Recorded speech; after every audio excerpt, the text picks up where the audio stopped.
Please welcome to the stage, Andre King!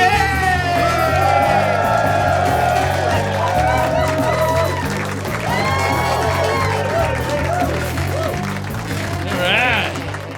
Good evening, folks. Good evening. How are we all? Lovely, lovely, lovely. As most of you know, my name's Andre King. I've had a full day today. We had a very full day. We went out cycling with Great Kiwi Journeys. Hey, fellas. Yeah, I brought the extra large for you. You brought the extra large for me? Oh wow!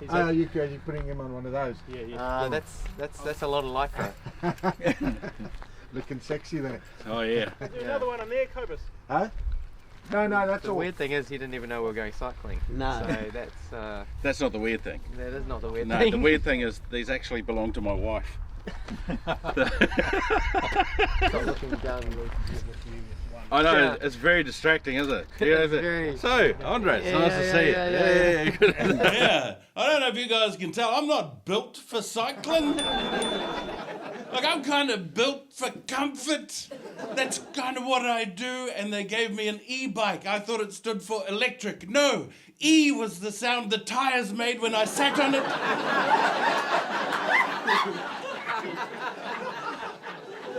The poor bike, I just climbed on and just went Oh, I felt terrible.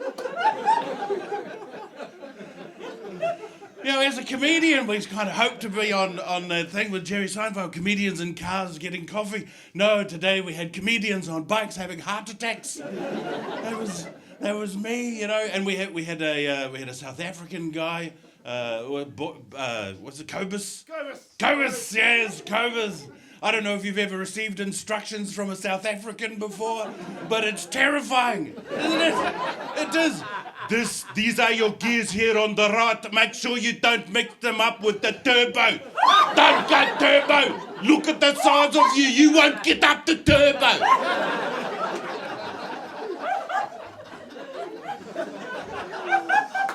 So we had all four of us on the bikes and we're all cruising around, and poor old John, we're riding along on the bikes, he's just looking around going, is that the venue? It's like, no, that's not the venue, John. Oh, okay. A few minutes later, is that the venue? No, it's not the venue, John. We're not going to the venue.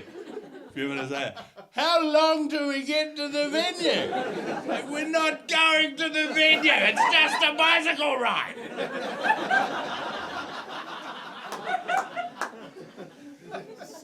So yes, I live in Nelson now too. I live in Nelson. It's such a joy to be here. Because it's not the most diverse city, is it? Yeah. And I'm quite happy about that. I'm glad it's not diverse. Because I came from South Auckland. Yeah, it was very diverse in South Auckland. Yeah, you walk out in South Auckland and you're like, because there's so much diverseness, so much diversity in South Auckland. By the end of the day, you're like, put my neck out. Don't have that problem down here, do I? Because none of you white guys do that, do you? No, you guys all go there. That's the white guy hello in Nelson, right there. I do. I love being here. We built our house here. I wish somebody had told me how cold it gets in Nelson, though. Yeah, because my wife and I have moved in, and I really do wish that I'd known how cold it was, because then I would have made sure that we got underfloor heating in our house. Like I think Warmth New Zealand is Warmth Nelson is one of our sponsors, and I thought, yeah, we should have got that. Not for me, you understand, for my wife, right?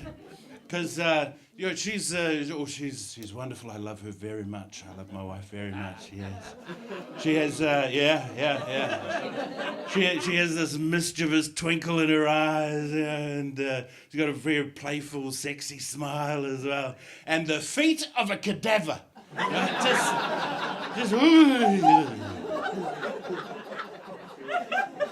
Seriously, I know every night I crawl into bed and I just know those zombie toes are waiting to ambush me in the sheets. We have a policy of honesty and compromise. That's how our relationship functions, right? For example, she wanted a ragdoll cat. And I said we shouldn't have any pets because we both travel so much. So we compromised, and now we have 2 ragdoll cats.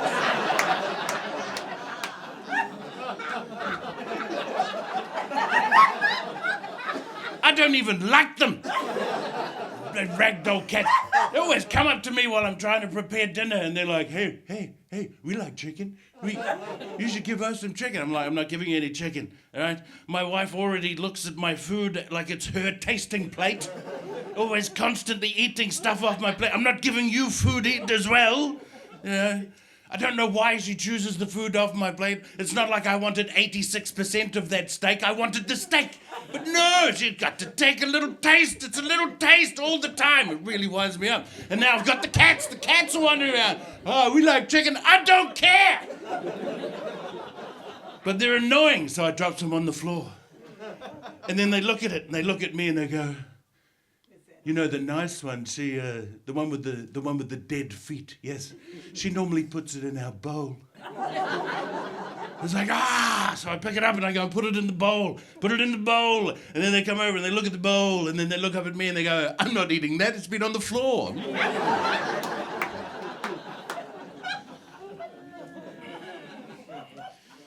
So this is the compromise that I've had to endure, right? And as far as the honesty goes, we are brutally honest with one another.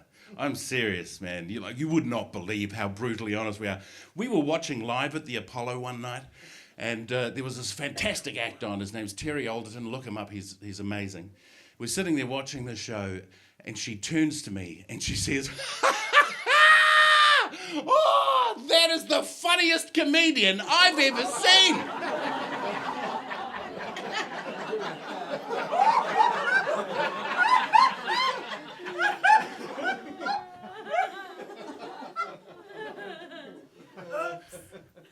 But we're both honest. So once she told me that, I said, yeah, I understand. By the way, those jeans do make your bum look big. We have a very happy marriage, ladies and gentlemen. We do. We have a very happy marriage, and no one's more happy about that than I am, right? Because I struggle to imagine even dating today. Because as you age, the goalposts for dating, they shift, right? When you're in your 20s, you just want, I want a woman who's into long walks on the beach and jet skis and skiing holidays and stuff. Once you sort of cross that 50-year barrier, the goalposts shift considerably. You know, I was thinking about it the other day. If I was single, I wouldn't be judging women based on sort of what things they do. I wouldn't even care if you had a job. You know, all those questions are out the window. I want to know, do you have a full driver's license? Do you? You do? Do you know the fastest way to the hospital? You do? Yeah. Can you recognise the signs of a stroke if you see one?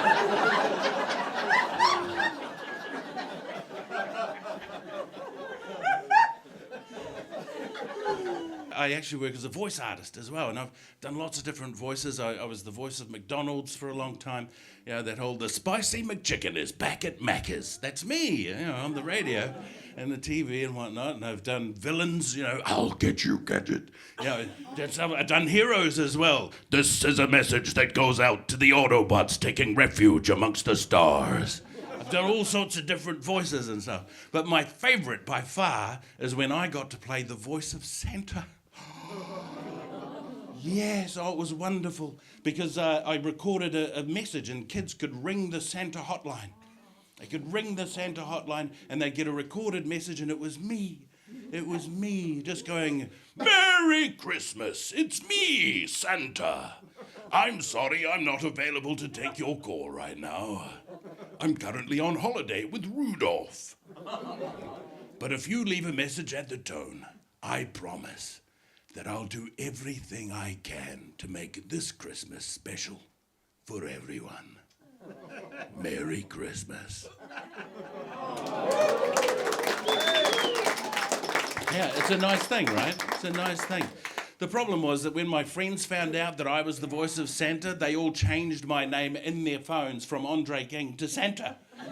And whenever they were having trouble with their kids, they would ring me.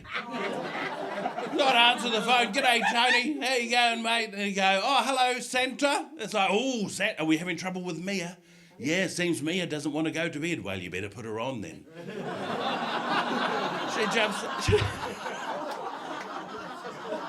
She jumps on the phone. Hello? And I do the voice. Hello, Mia. It's me, Santa. Oh, hello, Santa. I understand that you're trying to get on the naughty list. Is that right? No, Santa. I just don't want to go to bed. It's too early. Well, you have to do what your father tells you. No.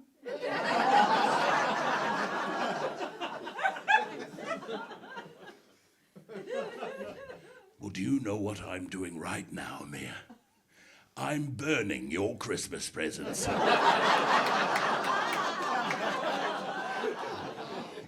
I feel terrible. That last one was a puppy.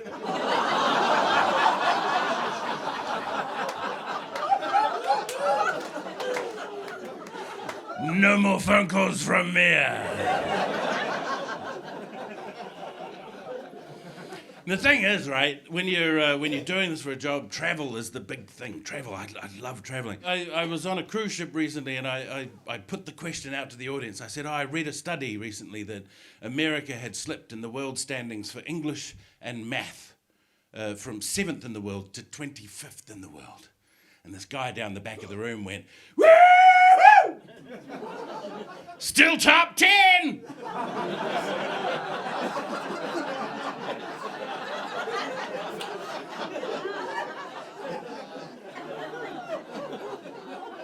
Thank you for proving my point.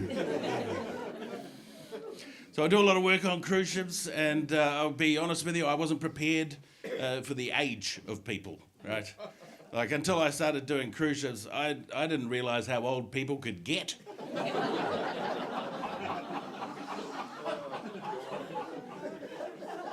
Seriously, I didn't know we got that old. It's like I got up to the top deck where the pools are, and I genuinely thought the staff had laid out bits of driftwood to stop the towels from being blown away in the wind. Yeah, it's like, no, those are passengers. It's like, looks like a deleted scene from the movie Cocoon. Are you here? What's going on? Very, very old people on board. You know, and before cruise ships, I thought incontinent meant one was in Europe.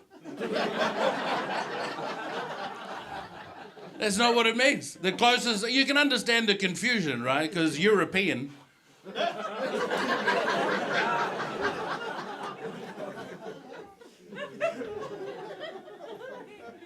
It's never a good fit on cruise ships either. Never a good fit.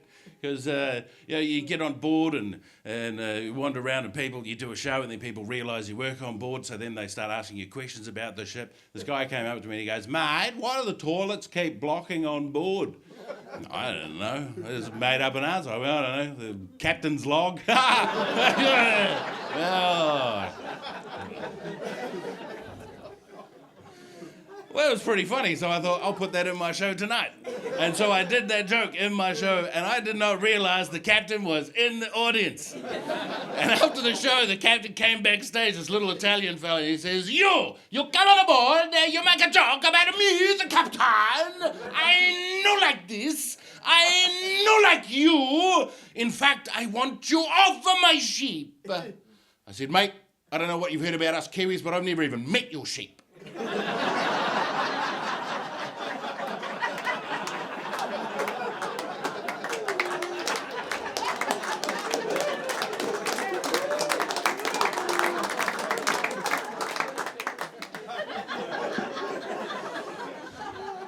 I went to Wales, got into an argument in Wales because, they're basically Scrabble cheats, right? They just stole all of the consonants out of the English language. That's all they did.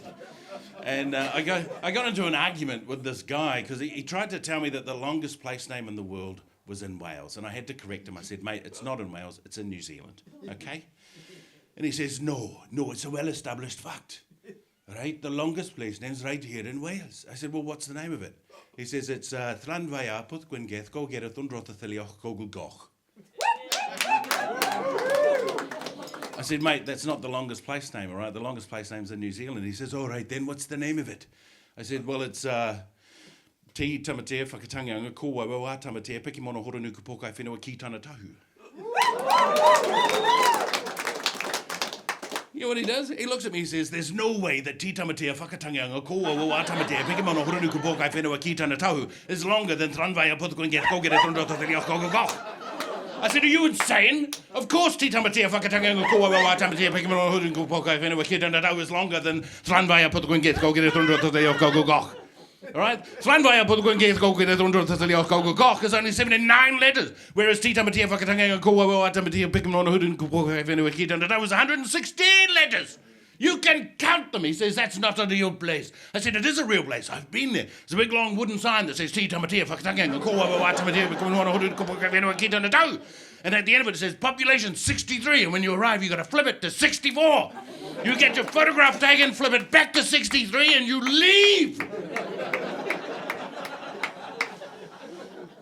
And then when I got back to New Zealand, I felt really bad about it because I didn't know if any of that was true.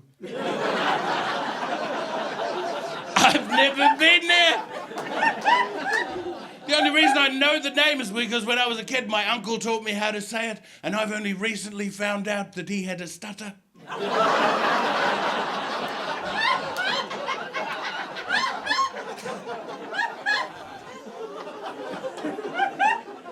And I'm serious about the Welsh stealing all the consonants, right? And it's unfair that they stole all of the consonants out of the English language because that left nothing but vowels for the Scots.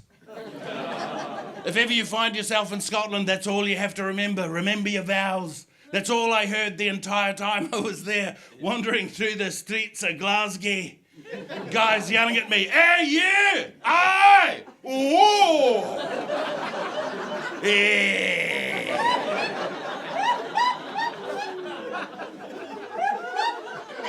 And you want to respond in kind, don't you? Hey, you! Oh, aye! Hey! Oh! Hey!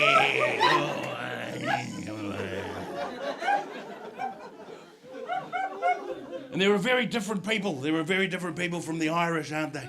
Because the Irish, the Southern Irish, are all fiddly-diddly, hello there, how you doing, all right? Whereas the Northern Irish tend to be a bit more harsh, don't they? Harsh with their accents tend to be a bit more harsh. It's much more difficult to understand the Northern Irish accent. I know this because I went to Belfast. I was there doing a show and I jumped into a cab and it takes me a wee while for my ear to tune in to the accent. And of course this guy looks at me in the mirror and he says, where you going?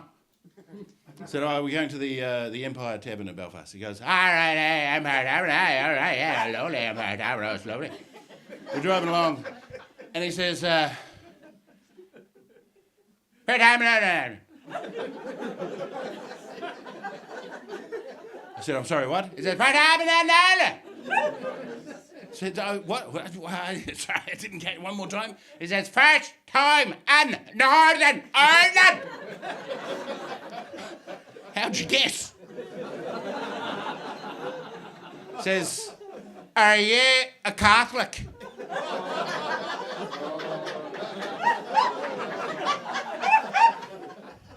Or are you a Protestant? And because I'm new to the country, I couldn't tell from the inflection of his accent whether he wanted me to be one or the other. I didn't know. So I thought I need to get out of this somehow. I looked him in the eye and I said, I'm a Buddhist. He says, right, we don't get too many Buddhists around here, we don't know. Tell me, are you a Catholic Buddhist? Folks, I've been Andre King. You guys have been absolutely fantastic. Thank you so much for coming out to Down Under Bunker. I'm going to hand you back to our MC, the wonderful Mr. Nick Brown.